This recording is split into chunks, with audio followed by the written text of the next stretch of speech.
So it seems like adding, marking up your content in this way is going to really allow a lot of innovation to happen because people can build tools that run across many sites. Before this existed, people were storing this kind of data in a closed way, perhaps in a single system, single user organization. Are there any particular tools and things that already exist that can represent what you'd like to happen in more open ways? Are there any sites that have this data but it's locked away in their building tools? Those tools, were you inspired at all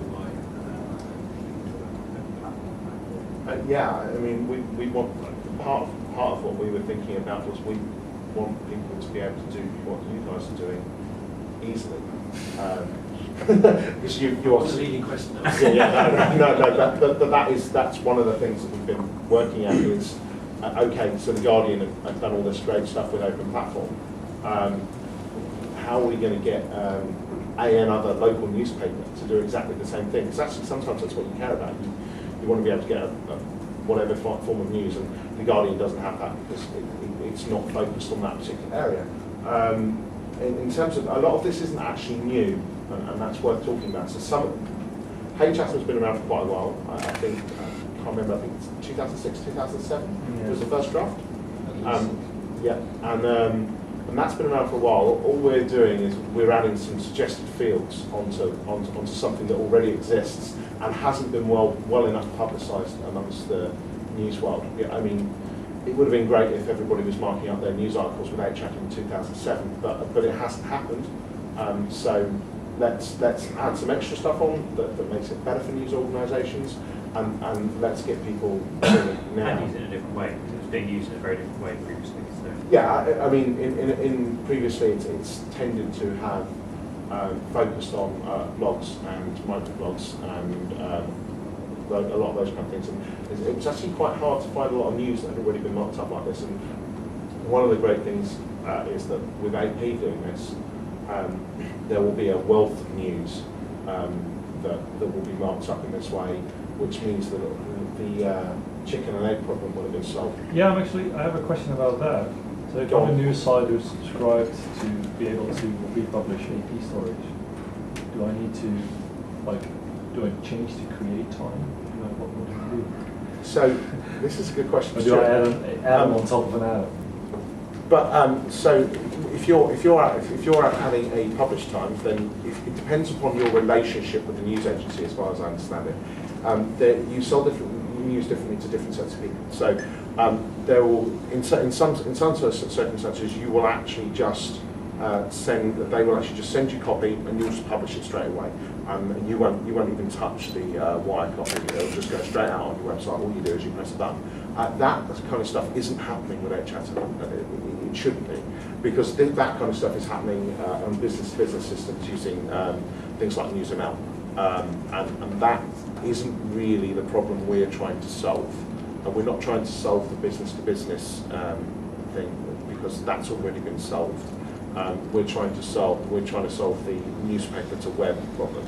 But then there are obviously situations where you are selling stories and then they're being rewritten, and that's just created as as a local author. That's actually a pretty good summary. Yeah.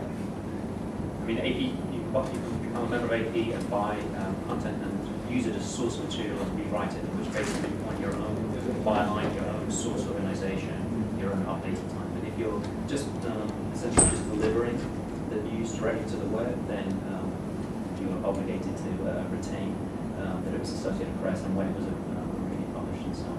Yeah. Does that answer your question? Yeah, but that's originally published. And so what are you doing? What are you doing? Are you using a snippet from a story, or are you using a whole story? Whole story. So if you're using a whole story, republishing the whole story because I'm allowed to for some reason. Right. Yeah. Do So I add, is there a field for republished on? No, there isn't, but maybe there should be. Yeah. So yeah, I mean maybe that's something that's worthwhile. So if the rights say you can republish without modification, then sure, have that. That's one of the reasons we added rights to this. Sorry. Okay. No, it's more kind of an observation. I think it's great that you get more people to use HChat and all of that sort of thing as a starting point. But it feels as if there's a lot further we could go, and I wondered whether or not you looked at Web3 standards and started to have not just keyword search but natural language searches and bringing that in. And also on the other side of the coin, that picture you had right at the end about all this data going into the big Minster machine, most of that is government data. It's not news sites, and Yes. it feels like there's a I long mean, way to get them on board with it as well. Absolutely. Yeah. So the answer is yes. We should be doing all that kind of stuff. It would be great for every single one of the people in the actual body text of the article to be marked up as an H card, and for events to be marked up as and actually one of our examples on the site actually has that kind of markup. But what we're trying to do is we're trying to get news organisations to take the first step, because most of them haven't even taken the first step.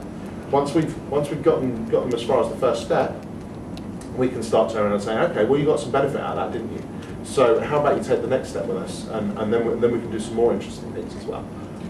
But at the moment, it's let's learn to walk before we try to run. That's certainly true, but it's also the case that Page Adam already lets you can suddenly use things like rel tags to indicate these are the subjects, and that's what we've chosen to do, is use rel tags. It's subjects, people, companies, and so on that are mentioned or that this article's about. And you can obviously still mark up H cards inside. Yeah, just to add to that, I mean, one of the points of this phase of it is we don't want people to have to change the way they work. People have quite entrenched workflows and a big investment in their CMSs and things like this. We're not asking people to go through and change their CMSs to add all this extra information. Yeah. It's purely information. It's already in there. It's already captured. Just being presented in a slightly different way. So really, it's the output And you templates need to be You filled. can use things like Calais Marmoset stuff Yeah. to automatically do some of this stuff as well. But we're solving the first problem first before we try and solve the second problem. Well, I was really interested to see that the bit about the new principles. Why was there a particular reason why you chose to add that? Does that mean you've got plans in that area to try and make principles machine readable in the same way as Creative Commons is? We do, but again, it's a second step thing. So we're starting with just being able to have a link to the principles. Actually, one of the reasons why is because I think if news organisations are encouraged to link on their story, every single time they write a story, there's a link that says these are your principles. Perhaps I'll think about them a little bit more. But I think the reason why that came about, there was long discussions over quite a long period of time as to how do you distinguish news content from other stuff? I mean, what's different about news, and particularly from commercial content or government content or whatever? And it was really, really hard. And particularly if you're not trying to make it exclusive, particularly if you're saying it doesn't matter if it's a blogger or a news organisation or whatever. So eventually it came down to, well, you've just got to let people tell you. You know, you've got to let people tell you if it's news, you know, if they adhere to a statement of principles, let them link to it. It doesn't matter if they don't. It doesn't matter if it says, I lie for a living. It doesn't matter, but just link to it, and then that way it suddenly makes it transparent. So that means you can say, just show me all articles that adhere to the NUJ's, you know, And regarding making principles machine readable, that's definitely a job for RDFA, which is something we haven't. I've had some conversations with a couple of cleverer people than me about how we might do that, and got some good answers, but it's just not right yet, but it's definitely on our radar. But it's, I mean, again, it comes back to this thing, this is not supposed to be, but we've run out of time, not supposed to be exclusive. I mean, clearly, we've been working with AP and others and talking to news organisations because they produce an awful lot of news. But it's as easy for a blogger to do this as it is for a local newspaper, as it is for a big news organisation. Easier, actually. WordPress already Easier, supports you're right. AP. Easier. WordPress already supports that, yeah.